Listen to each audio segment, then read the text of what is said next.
Olá, começa agora mais um TV Urbanitários. Aprovado em 2 turnos pelos deputados, a proposta de reforma da Previdência Social tramita agora no Senado. São inúmeros os prejuízos para mim, para você e para todas as pessoas que trabalham no Brasil se essa proposta de Bolsonaro for aprovada. Para falar sobre esses prejuízos, está aqui nos estúdios da TV Comunitária de Brasília o economista e assessor no Senado Federal, Bruno Moretti. Seja bem-vindo, Bruno. É um prazer tê-lo aqui na TV Urbanitários e muito obrigado por ter aceito o nosso convite. Henrique, muito obrigado pelo convite, é uma honra estar aqui e a ideia é a gente mostrar para a população, aos telespectadores, os prejuízos que a reforma da Previdência trará aos trabalhadores e trabalhadoras. Bruno, o texto enviado pelo governo Bolsonaro, quando chegou à Câmara, houve mudanças, né? Saiu, por exemplo, do texto as alterações no benefício de prestação continuada, na aposentadoria rural e na desconstitucionalização da reforma. Mesmo assim, essa proposta continua muito ruim para as pessoas que trabalham no Brasil. Quais são esses prejuízos em ordem aí de importância para os trabalhadores? Henrique, é importante a gente registrar muito rapidamente a relevância do trabalho que as oposições tiveram no Congresso Nacional, na Câmara dos Deputados. Muito importante, né? Como você já salientou, uma série de aspectos muito negativos foram retirados da proposta. No entanto, é importante a gente ter clareza que o texto que chega ao Senado Federal contém inúmeros problemas à vida da classe trabalhadora no Brasil. Como você colocou, em ordem de importância, sem dúvida, o principal problema é a redução expressiva do valor das aposentadorias e dos demais benefícios. A proposta segue ainda com uma lógica, não é, de fazer com que o trabalhador pague toda a conta da chamada reforma da Previdência, não é, do ajuste necessário nas contas da Previdência, pelo menos no discurso oficial. Significa dizer, não é, que os trabalhadores perderão em muitos aspectos, aqui como a gente vai mostrar, em algumas situações, alguma coisa em torno de 50% do valor da sua aposentadoria, né? Contribuem com o valor e a aposentadoria será cerca de metade do valor que contribuíram. Então a redução dos valores é alguma coisa muito prejudicial à vida dos trabalhadores e trabalhadoras. Esta redução de valor alcança a pensão por morte, não é? Então a viúva vai ter, por exemplo, um benefício de valor menor, que sequer chegará muitas vezes a ser de um salário mínimo, né? As aposentadorias especiais daqueles trabalhadores, né, como os eletricitários, expostos aos agentes nocivos, que trabalham com substâncias perigosas, esses trabalhadores também terão redução de valor dos seus benefícios. Além da redução de valor, passam a estar submetidos também a uma idade mínima, que variará entre 55, 58 e 60 anos de idade. É absurdo, não é, que trabalhadores expostos a risco tenham que cumprir uma idade mínima, porque, afinal de contas, a exposição ao risco ela não pode esperar, digamos assim, que o trabalhador complete determinada idade. Então, na prática, está se extinguindo a aposentadoria especial.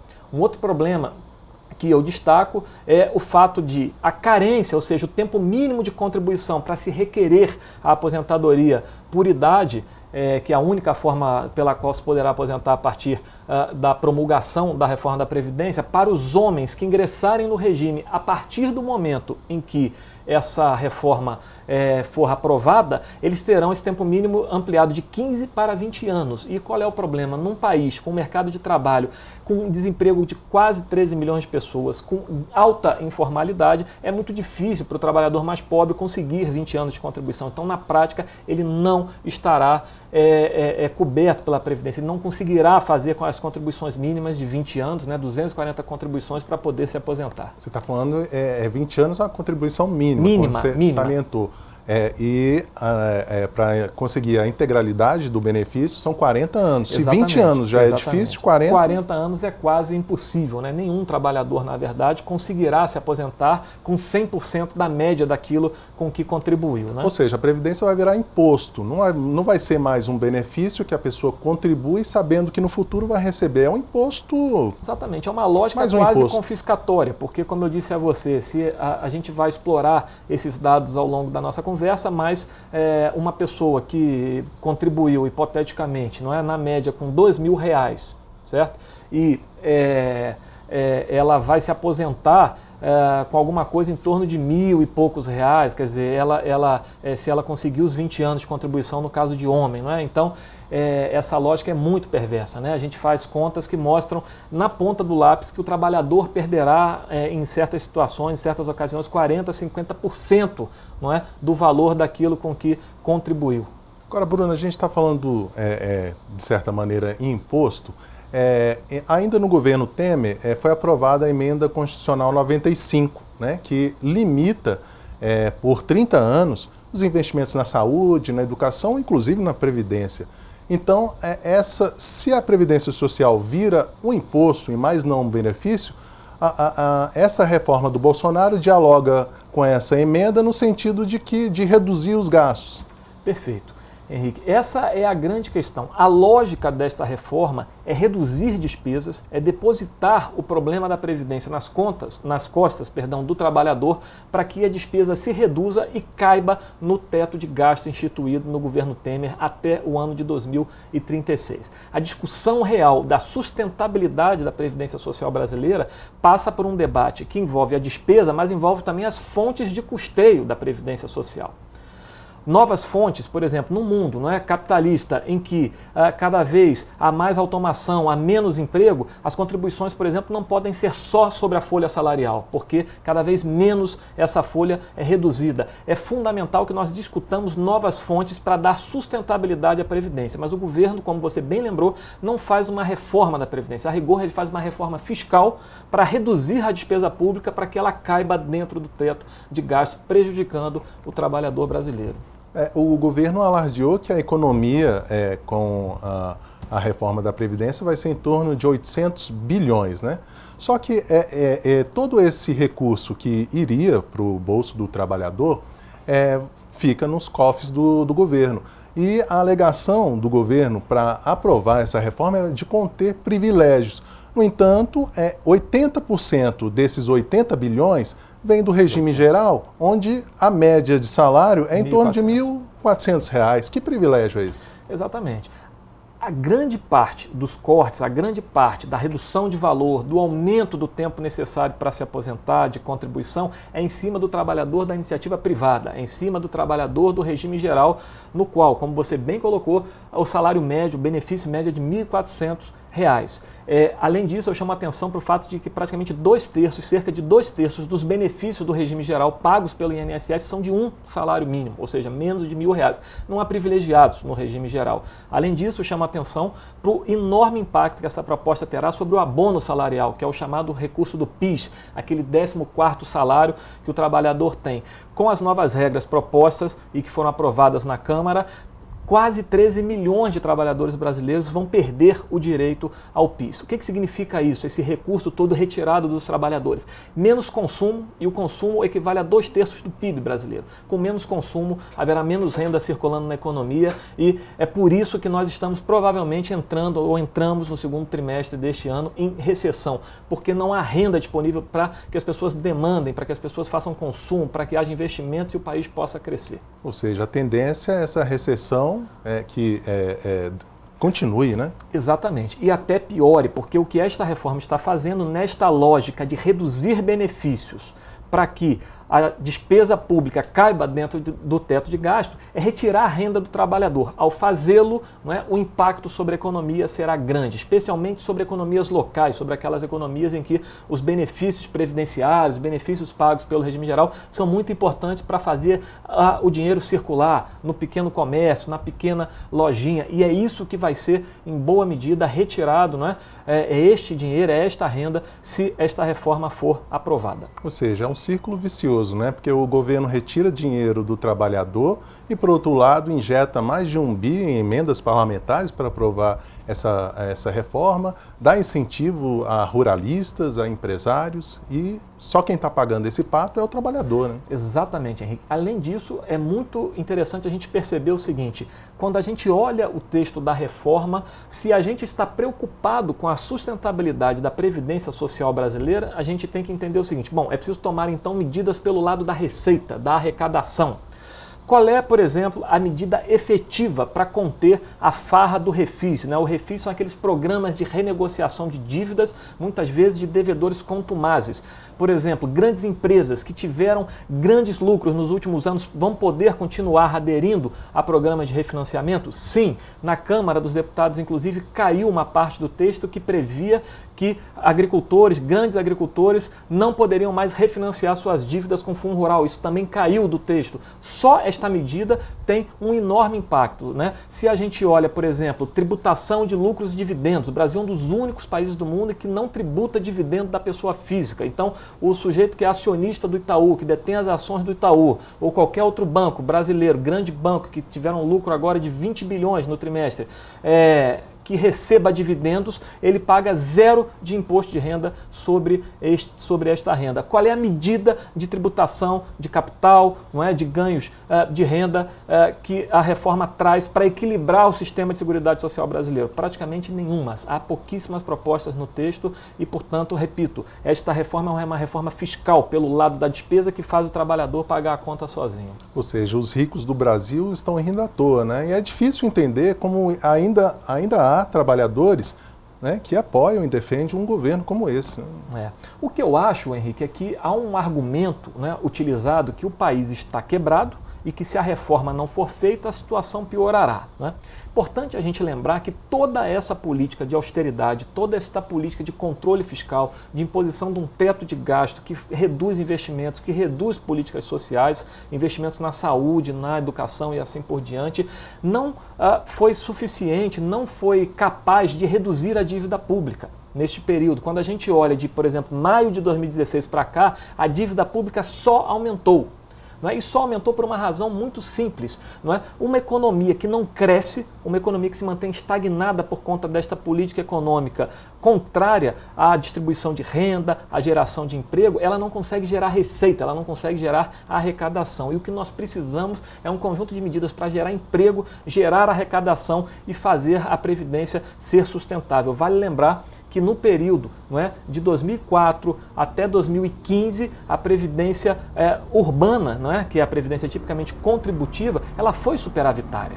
E foi superavitária, inclusive, sendo o período onde houve reajuste, no qual houve reajustes reais do salário mínimo. Por que ela foi superavitária? Porque havia geração de emprego. E quando há geração de emprego, o trabalhador, né, com carteira assinada, passa a contribuir para a Previdência gerando caixa. A lógica de redução da despesa gera esse círculo vicioso que joga a economia no buraco, tira emprego e nunca resolve o problema fiscal e cada vez joga mais a conta para o trabalhador. Você falou na dívida pública, segundo a Auditoria Cidadã da Dívida, a maior despesa do governo é a dívida pública, não é a Previdência Social. Né? Exatamente. Esse é outro mito que precisa ser derrubado. Né? É comum a gente olhar economistas chamando a atenção que a maior despesa do governo é a despesa previdenciária, mas eles retiram as chamadas despesas financeiras, que são despesas associadas à dívida pública, que são despesas elevadíssimas, por exemplo, porque o juro real no Brasil ainda é um dos 6, 7 juros mais elevados do mundo. Né? Então, é muito importante que a gente tenha clareza, né, de que o Estado brasileiro, desta maneira, ele acaba servindo para financiar aqueles que já são os mais ricos. Né? Porque, de um lado, ele paga juros elevadíssimos, né, aos detentores da dívida pública e, de outro lado, ele reduz cada vez mais políticas sociais, benefícios previdenciários, impactando, parece um debate muito genérico, mas como a gente está dizendo aqui, não é, se a reforma for aprovada, impactando o contribuinte que, por exemplo, contribuiu com uma média em torno de R$2.000 e vai se aposentar com alguma coisa em torno de R$1.200, né?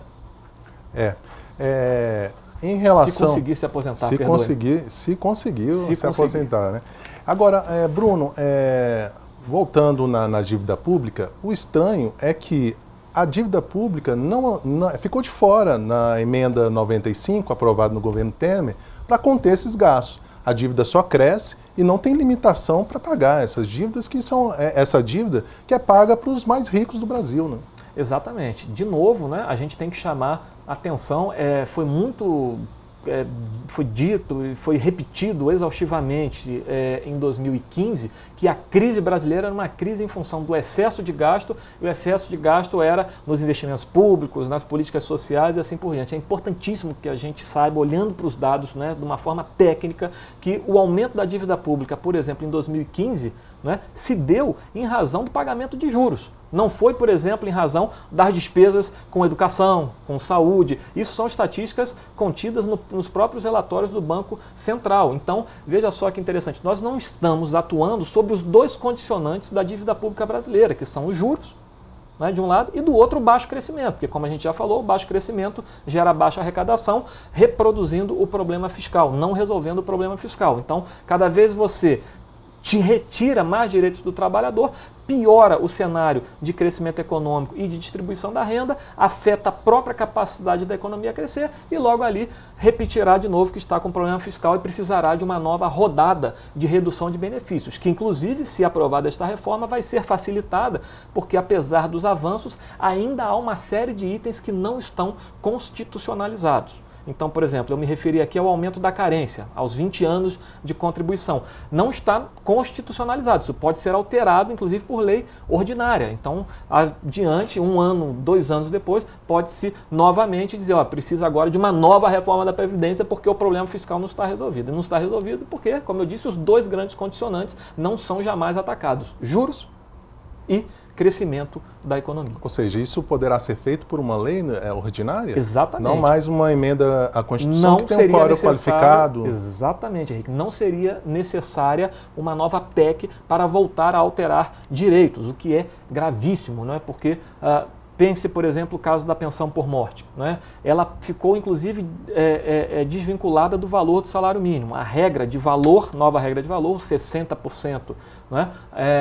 Se aplica também à pensão por morte, inclusive podendo ser abaixo do salário mínimo. Então, um trabalhador que tinha um benefício de aposentadoria de R$1.000 e falece, a sua viúva ficaria, por exemplo, com 60% só desse valor, algo em torno de R$600, e isso pode voltar a ser revisto por lei ordinária. Ou seja, pela Constituição hoje é inconstitucional qualquer trabalhador receber menos de um salário mínimo. Aprovada a reforma da Previdência de Bolsonaro, isso será permitido? Isso será permitido para os chamados benefícios que são que não substituem a renda do trabalho. Né? No caso, a pensão por morte, especialmente, poderá ser desvinculada do salário mínimo. Não a aposentadoria, mas a pensão por morte, certamente. Agora, Bruno, essa reforma ela prejudica não só as pessoas que vão ingressar no mercado de trabalho, ela também prejudica as pessoas que já estão, como no caso da transição, né? Exatamente. A transição, as regras de transição, na verdade, elas são muito estreitas, né? Elas vão favorecer muito pouca gente, né? Sobretudo, por exemplo, pessoas que estão abaixo de 50 anos, por exemplo, provavelmente não serão atingidas pelas regras de transição, entrarão nas regras novas. Agora, Henrique, é importante a gente ter clareza de um aspecto, né, que pouca gente fala. As regras de transição se referem ao acesso aos benefícios. Esta lógica de redução do valor, não é? De que, ao completar 20 anos o homem, ou 15 anos a mulher, recebe-se 60% apenas em cima da média com a qual se contribuiu, isso também afeta os trabalhadores que entrarão na regra de transição. Então, ainda que eles consigam se aposentar na regra de transição, eles receberão valores menores por essas aposentadorias. Agora, Bruno, você falou aí na média das contribuições. Hoje, para o trabalhador se aposentar, ele é feito uma base de cálculo de 80% das maiores contribuições. 20% dessas contribuições menores são descartadas, né? Porque quando a pessoa começa a trabalhar, geralmente ela ganha menos. Isso é uma vantagem para o trabalhador retirar esses 20% de contribuição menores. Né? Isso vai acabar. Exatamente. Há 2 mecanismos fundamentais pelos quais será feita a redução do valor do benefício. O primeiro é esse que você falou, Henrique. Hoje, não é, você desconta os 20%, as 20% menores contribuições. Não é? Vai passar a não mais descontar. Isso prejudicará especialmente o trabalhador mais humilde, porque é aquele trabalhador que entra cedo no mercado de trabalho, que ainda não concluiu os seus estudos, ele começa ganhando menos e ele terá que colocar na média de contribuições todos os salários, inclusive esses salários pequenininhos que hoje são descartados. Além disso, como a gente já falou, sobre esta média rebaixada incidirá por 20 anos de contribuição para o homem e 15 mulher, apenas 60% do valor. Nessa condição que eu gosto de dar muito esse exemplo concreto, né? Uma pessoa, por exemplo, que contribuiu, homem, com R$2.000 e por 20 anos, né? E dentro desses 20 anos ele contribuiu quase sempre com R$2.000 e por 5 anos ele contribuiu com R$1.000, porque no começo da vida ele tinha um salário menor, como você falou. Se ele trabalhar os 20 anos, 60% aplicado a essa média rebaixada, porque vão contar os anos de menor salário, significa que ele ganha em torno de R$1.100. Veja, praticamente quase 50% de redução do valor da aposentadoria. Então, quando as pessoas dizem assim, os brasileiros de alguma maneira apoiam, uma parte dos brasileiros apoia a reforma da Previdência, eu gostaria de saber, não é, se o brasileiro que terá uma redução de 50% em cima do que contribuiu ele e do que ele ganharia hoje, caso estivessem vigentes as regras atuais, se ele apoia uma reforma que retira 50% da sua renda, mas, por exemplo, não tributa os lucros e dividendos ou não tributa rendas dos grandes capitais. Ou seja, um trabalhador que apoia isso e tem ciência dessas coisas é um caso de divã, né, para entender a cabeça de uma pessoa dessa. Agora, Bruno, essa proposta de reforma da Previdência apresentada por Bolsonaro e modificada pelos deputados, né, ela será mais dura conforme a profissão do trabalhador. No caso, os trabalhadores que têm aposentadoria especial, como você já mencionou, alguns deles como os profissionais da área de saúde, da área da educação, os eletricitários também, né? Então, essas pessoas serão, fora o aumento da média, a redução do valor de benefício, ainda perde outros benefícios como a aposentadoria especial. Né? Exatamente, Henrique. Na prática, você está extinguindo a aposentadoria especial daqueles trabalhadores expostos aos agentes nocivos, porque você vai passar a cobrar a idade mínima deles. Hoje não tem idade mínima. Hoje não tem idade mínima e, além disso, se aplica essa fórmula que reduz o valor das aposentadorias. Então, na prática, não há aposentadoria especial. Da mesma maneira, pois não? Hoje, para se aposentar, para ter o direito à aposentadoria especial, basta contribuir 25 anos. Você tem um tempo de exposição ao risco, então, dependendo do grau de exposição, você vai ter um tempo menor ou um tempo maior, né? Mas não a idade mínima. Agora, você vai ter que associar a este tempo de exposição ao risco, né? Esse tempo que você contribui com a exposição ao risco, você vai ter que associar uma idade mínima. E, repito, além disso, se você alcançar o requisito de tempo de contribuição mais idade mínima, além de tudo, você terá a redução dos valores por essa nova fórmula de cálculo que não desconta as 20% piores contribuições e aplica para 20 anos, no caso de homem pelo menos, os 60% apenas do valor, né? Ou seja, um prejuízo somado a outro que se ficou... Somado tudo isso, a perda para o trabalhador, que ainda não tem ciência dessas perdas ainda, é imensa. Né? Exatamente. E, tragicamente, se esse trabalhador adiante falece e a sua viúva vai postular esse benefício que se tornou em torno de R$1.000, que hoje seria mais ou menos o salário mínimo, por conta desta redução de valores, a viúva, se, por exemplo, não tiver mais dependentes, receberá apenas R$600 por esse benefício, que é a pensão por morte desvinculada do salário mínimo. Então, realmente é uma lógica muito draconiana, uma lógica que impactará demais a vida dos trabalhadores. Agora, Bruno, como a gente já disse, essa proposta foi aprovada pelos deputados e está tramitando no Senado. Inclusive, já começou o início desse processo na CCJ. Já tem relator? Qual o prazo que esse relator tem para apresentar o parecer dele? Henrique, o relator é o senador pelo Ceará, Tasso Gereissati. O que ele tem dito? Repetindo a Câmara dos Deputados, que o relator foi um deputado do PSDB. Exatamente. O que o senador tem dito, e a própria presidente da CCJ, onde tramita a PEC da Previdência no Senado, é que semana que vem deverá ser feito um ciclo de audiências, nós colocamos uma série de nomes para chamar atenção para esses aspectos que nós estamos conversando aqui. E ele já colocou a possibilidade de, na próxima semana, na semana seguinte a dos debates, já apresentar o seu relatório, e a presidente da CCJ tem falado em votar na comissão no dia 4 de setembro, por aí, no início de setembro. Então, para resolver, já para levar a questão a plenário. Ou seja, só uma semana de debate? Pois é, o que a gente nota é uma pressa enorme, é uma necessidade enorme de aprovar o texto, e o que nós estamos chamando a atenção é que, na verdade, é preciso fazer um debate qualificado, que a população entenda esses aspectos que vão impactar na prática a sua vida, a sua aposentadoria, a sua pensão e assim por diante, para que as pessoas possam realmente decidir, não é? Porque o que é dito em geral é necessário aprovar a reforma da Previdência rapidamente, para que a economia volte a crescer. Nós achamos justamente o contrário, que se a reforma for aprovada como está, ela vai piorar ainda mais uma economia que deve ter entrado em recessão no segundo trimestre, pela lógica de retirada de renda e, portanto, impactando ainda mais o consumo das famílias. O que acontece? Quando a gente olha, por exemplo, países como a Argentina, não é? A população argentina demonstrou agora total o impacto desse programa econômico que só retira direitos, né?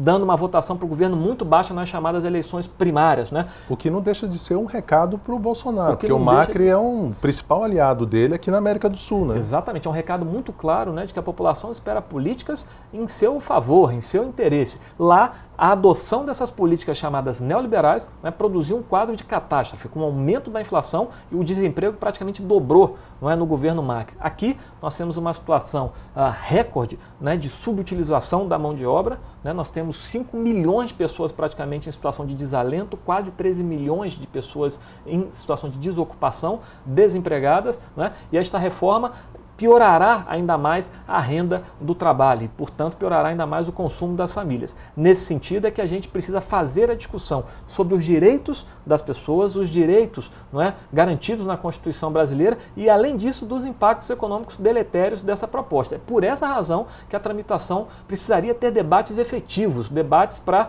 que a gente possa entender direito como essa reforma vai impactar a vida das pessoas e a economia do país. Agora, Bruno, seja Macri, seja Bolsonaro, essas pessoas não estão governando para a população, para os mais pobres. Eles estão governando para os mais ricos e são políticos. Político precisa de voto. O que está por trás dessa política de falta de apreço pela população, uma vez que eles precisam do voto da população para se reeleger? Eu tenho a impressão que tudo isso, não é, começa com uma história muito mal contada, não é, de que o país quebrou em 2015 e quebrou porque gastava muito dinheiro em políticas sociais e investimentos públicos. Então, o país precisaria cortar gastos públicos nessas áreas para voltar a crescer, porque geraria confiança para os investidores e os investidores investiriam no país. E essa história se mostrou completamente falsa, não é? O governo Temer, né, que entrou, né, que governou o país a partir de um impeachment sem crime de responsabilidade, gerou esse discurso, a partir desse discurso fez a emenda constitucional do teto de gastos e a partir de então trabalhou com essa lógica de é preciso cortar despesas. Reforma trabalhista. Reforma trabalhista, é preciso cortar direitos, é preciso cortar políticas sociais para que o país fique mais, digamos assim, barato para os investidores, mais confiável para os investidores. Nós já vimos que essa lógica não funcionou, ela não gerou empregos, ela piorou o quadro de desemprego quando a gente compara com maio de 2016 e ela também não deu certo, como a gente já conversou aqui no caso da Argentina. Né? Agora, insistindo um pouco na pergunta, porque é uma política antipovo, né? O que estaria por trás dessa política antipovo, uma vez que são políticos e precisa do voto da população para ser reeleito? É uma coisa que não dá para entender. Eu continuo achando, não é, que tudo passa por convencer as pessoas de que o governo anterior quebrou o país, os governos do PT quebraram o país, de maneira que o que ele está fazendo agora é apenas uma consequência de decisões anteriores. Não, é preciso desmistificar esta lógica. Não há a dívida pública, como eu disse, de maio de 2016 para cá, só aumentou. Né? O desemprego é maior hoje do que era em maio de 2016. Os grandes responsáveis pelo aumento da relação dívida-PIB, que é um indicador que o mercado tanto olha de solvência do país, na verdade, os grandes problemas da relação dívida-PIB são os juros e o baixo crescimento da economia. Então, é preciso que a gente tenha uma outra solução para o país. Mas para ter uma outra solução do país, as pessoas precisam saber que há caminhos, que há saídas, que é preciso, por exemplo, e é possível voltar a fazer os trabalhadores, os pobres, caberem dentro do orçamento público, nas políticas de saúde, de educação, é possível gerar emprego, é possível ter valorização real do salário mínimo, não é? Que já em 2020 o governo já sinalizou que não haverá valorização real do salário mínimo, no máximo será reposta a inflação. É preciso que a gente mostre às pessoas que há caminhos. Agora, do ponto de vista fiscal, da sustentabilidade fiscal do país, não é? O corte ou a solução não pode estar sempre em cima de corte de despesas que afetam a vida das pessoas mais pobres, mais humildes. É necessário, é fundamental, sobretudo num país tão desigual quanto o Brasil, que a solução passe também pelo aumento da arrecadação sobre as rendas dos mais ricos, porque o Brasil é um dos países que menos tributa renda e patrimônio. Não há imposto sobre o lucro líquido, né? Lucro e dividendo, né? São os dividendos que as pessoas físicas recebem, não são taxados. Na própria discussão da Previdência, os agricultores, grandes agricultores que exportam, né, ficaram mais uma vez livres, mais uma vez isentos de pagar contribuição previdenciária. Isso é um impacto, segundo o próprio governo, de mais de 80 bilhões em 10 anos. Seguirão não pagando a sua contribuição previdenciária, não é? Como eu já falei, por exemplo, no governo Temer, que tantos recursos retirou das políticas sociais e dos investimentos. Ele perdoou 50 bilhões de dívidas no Refis. Então, essa história de que não há outro caminho, porque estamos numa grande crise fiscal, quando a gente olha, não é, para a gestão fiscal propriamente dita, a gente vê que há escolhas. Há escolhas, por exemplo, de perdoar dívidas e cortar investimentos públicos que gerariam emprego, né? Se a gente pega o caso do Minha Casa Minha Vida, né? Minha Casa Minha Vida. A gente hoje tem um orçamento em torno de 5 bilhões de reais para o programa Minha Casa Minha Vida. Esse orçamento já foi de 17 bilhões de reais em 2014. Então, este programa é fundamental para estimular a construção civil, além, evidentemente, de garantir o direito à habitação das pessoas, a moradia das pessoas, e a construção civil responde por cerca de metade do investimento no Brasil. E o país tem uma taxa de investimento muito baixa e não há crescimento que se sustente sem o investimento. Como voltar a ter investimento se os gastos públicos estão deprimidos, né? Se estão cada vez mais retraídos? É por isso que o país não cresce, não gera receita, e ao não gerar receita, adota-se a mesma solução de sempre, né? Que é cortar direitos dos mais pobres. É uma política antipovo que está caminhando a passos largos. E vem mais coisa ruim por aí, porque a Câmara dos Deputados está discutindo uma MP, que é uma nova reforma trabalhista, né? Vai vir aí uma nova MP que dá independência para o Banco Central. Você estava falando do Minha Casa Minha Vida. Essa independência do Banco Central, talvez poucas pessoas saibam disso, mas uma vez conseguido isso, os juros básicos da economia tenderão a crescer como na década de 90. Hoje está em torno de 7%, os juros básicos, né? Isso. Na década de 90 chegou a 20 e tantos por cento. Com juros numa situação dessa, quem compra casa? Quem compra carro? Quem melhora o seu ambiente de negócio? É difícil, claro, né? Claro. Pior do que isso, Henrique, é o fato de que mesmo com a queda tardia da taxa de juros, não é, na última reunião do Copom, você tem uma lógica de que sequer esta redução da taxa básica é repassada para a taxa de juros ao consumidor. Então você tem taxas Foi reduzido para? 6%, né? 6%. Cheque especial, cartão de crédito e outras que alcançam 300% ao ano, não é? Então você tem de um lado uma política monetária que não estimula o crédito, que não estimula o investimento e o consumo, e do outro uma política fiscal que deprime o investimento, né? E retira a renda das políticas sociais, retira a receita, financiamento das políticas sociais. Então, realmente, aqui não há uma inevitabilidade, ou seja, não há um caminho único que não há como escapar dele, não é? Que é isso que o discurso oficial tenta passar. É preciso fazer cortes para o país não cair num abismo ainda maior. Não é verdade. É preciso rediscutir, redirecionar a política fiscal, a política monetária para juros que sejam mais civilizados, não é? Como no resto do mundo, juros que sejam mais civilizados em particular para o tomador lá na ponta, para o consumidor, para aquele que investe e gera emprego, e também gastos públicos que sejam direcionados a quem realmente precisa dos gastos públicos, não é? Porque, como eu disse a você, não faz sentido, não é, que num país que entrou provavelmente em recessão, não é? No primeiro semestre, que você, por exemplo, tem a taxa de investimento mais baixa dos últimos 50 anos. Você precisa, né, usar o orçamento público, por exemplo, para estimular os investimentos e gerar emprego. por exemplo, via programas habitacionais, Minha Casa Minha Vida. Então, há sim saídas, né? Agora, é preciso que você distribua a conta do ajuste de acordo com a capacidade contributiva de cada um. Então, por exemplo, grandes exportadores, como eu falei, continuarão isentos das suas contribuições previdenciárias, exportadores de produtos primários, agrícolas. Bancos seguirão sem pagar